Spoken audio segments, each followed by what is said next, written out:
independence, and accountability. We know that we want high-quality judges who are fair and even-tempered. But how do we identify and hire these judges?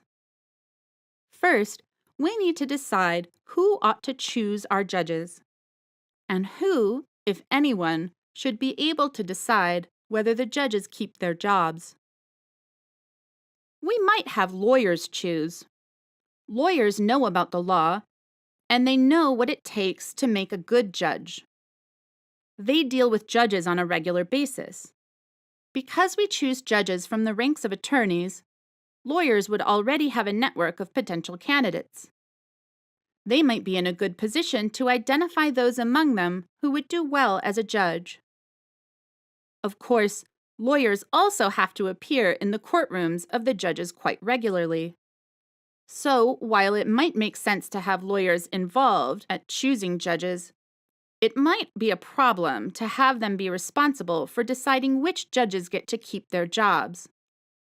Also, some research by some really smart people has shown that lawyers can be particularly racist and sexist when it comes to evaluating judges. So that could be a problem too. We could just have other judges decide. Indeed, many countries around the world rely heavily on judges to pick their own colleagues. Who knows more about judging than the judges? Probably nobody. And the judges also know a lot of lawyers, so they would have a network of potential judicial candidates. But this might not be a great way to breathe life and diversity into the judiciary. Judges are likely to choose new judges who are like themselves in terms of political views, demographics, and even social circles. So letting the judges decide might perpetuate the status quo in the judiciary. Also, this would give the judges a lot of power. This would be especially true if we allowed judges to fire one another. What if we were to go another route and allow politicians to decide? This is how we select federal judges, after all.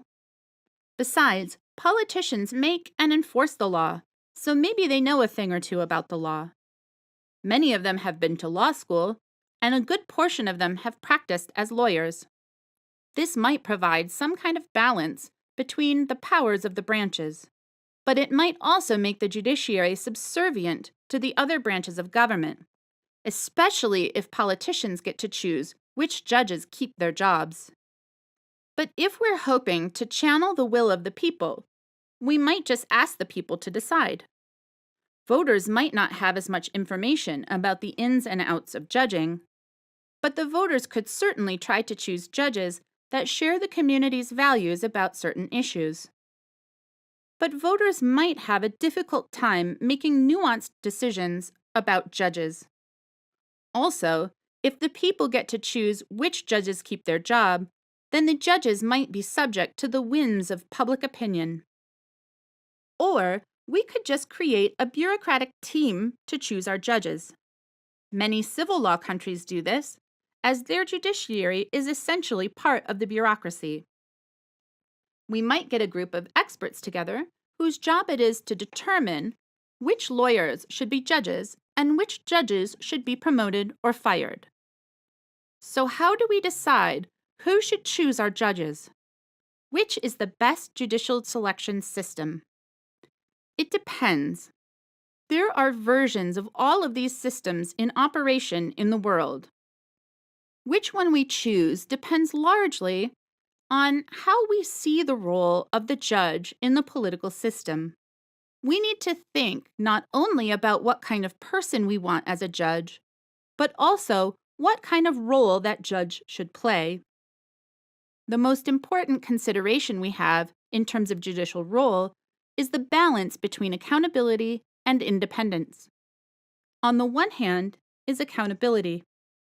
Accountability means that judges are not free to do as they please, but that they can be held responsible for their decisions and actions. Remember, the decisions judges make have an impact on our world.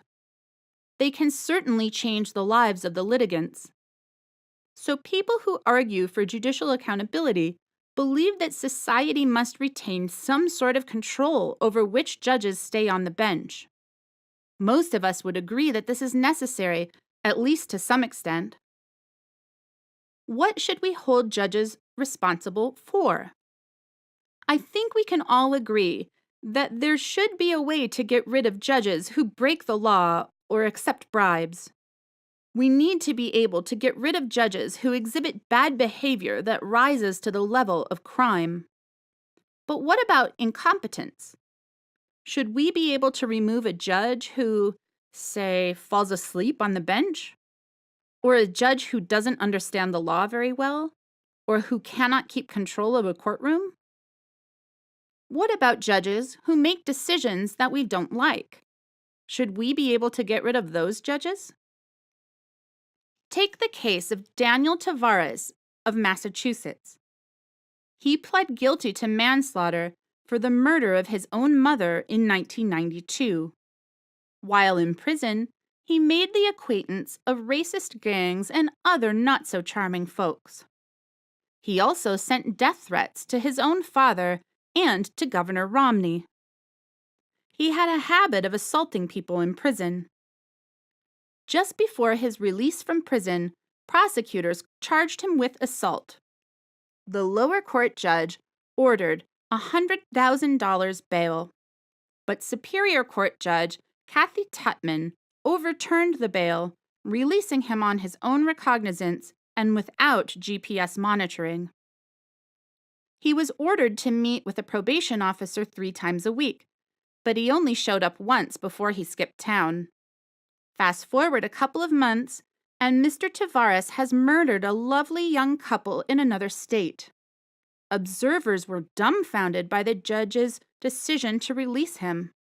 Governor Romney said, "The judge showed an inexplicable lack of good judgment in a hearing that decided to put someone on the street who had not only in the past been convicted of manslaughter, but had threatened the lives of other individuals and who was a flight risk."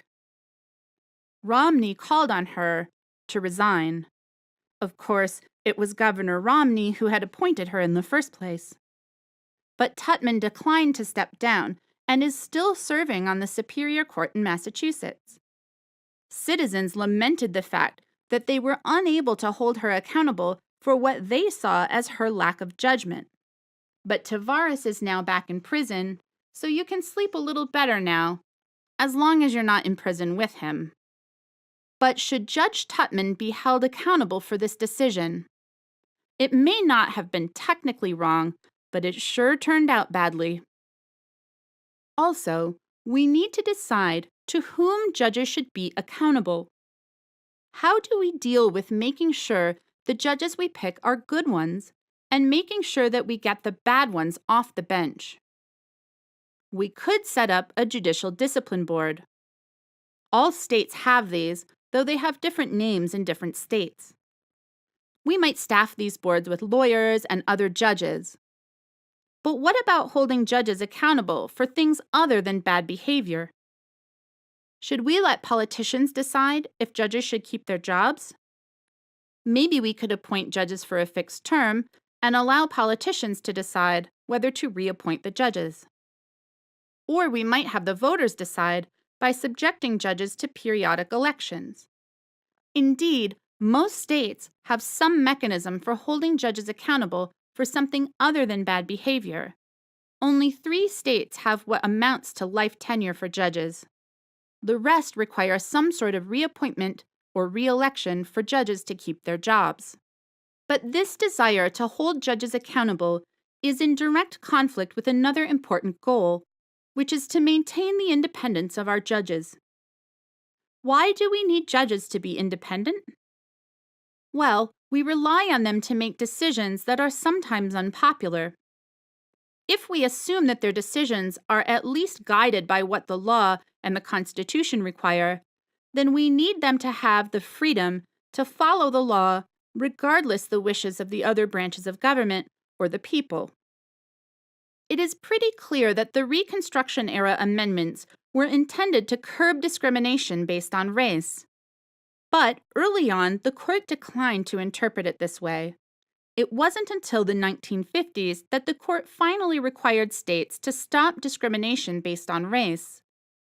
In Brown versus Board of Education, the court declared that maintaining segregation was a constitutional violation. But the decision at the time was quite unpopular, especially in the South. Had the judges been facing re-election, it seems much less likely that they would have been able to make the decision that has since become one of the most important in the Supreme Court's history. Judges, in order to make these types of principled but unpopular decisions, need to be independent. But independent from whom? Certainly, they must be independent from the litigants who appear before them. But they also need independence from the other branches of government, as well as public opinion. Now that we've been introduced to the ideas of accountability and independence, it's clear that they are in conflict with one another. In order to maximize accountability, we would necessarily compromise judicial independence. But to maximize independence is to compromise accountability. So how does the federal judicial selection system balance these two? We find a hint in the Declaration of Independence. Here, among the list of grievances, we find a little something about judges.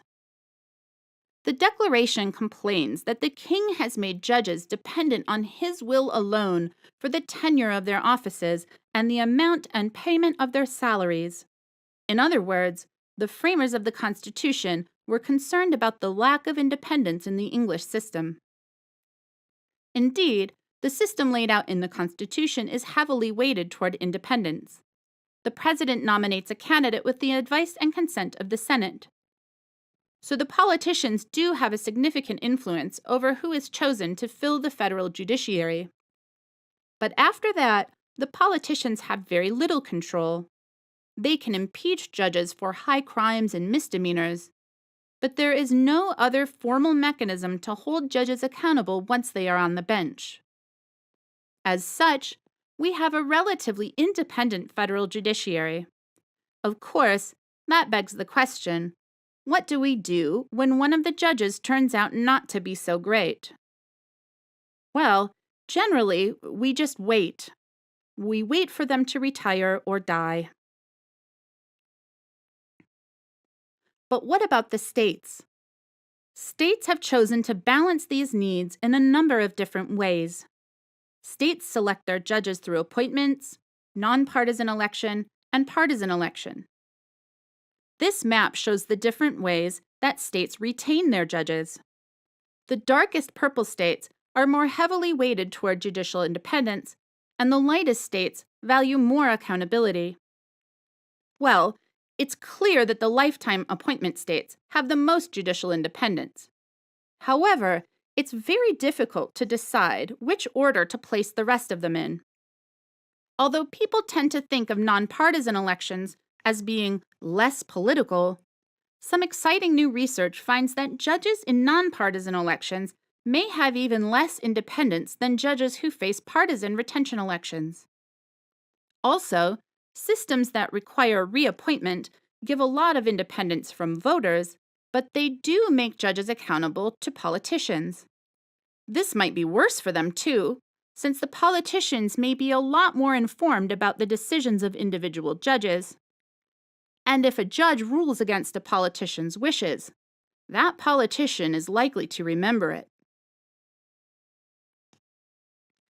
At this point in the presentation, students usually ask me, which system is best? Unfortunately, I think it is pretty clear that there is not one best system. It depends on how you conceptualize the proper balance of accountability and independence, as well as who you think judges ought to be responsible to.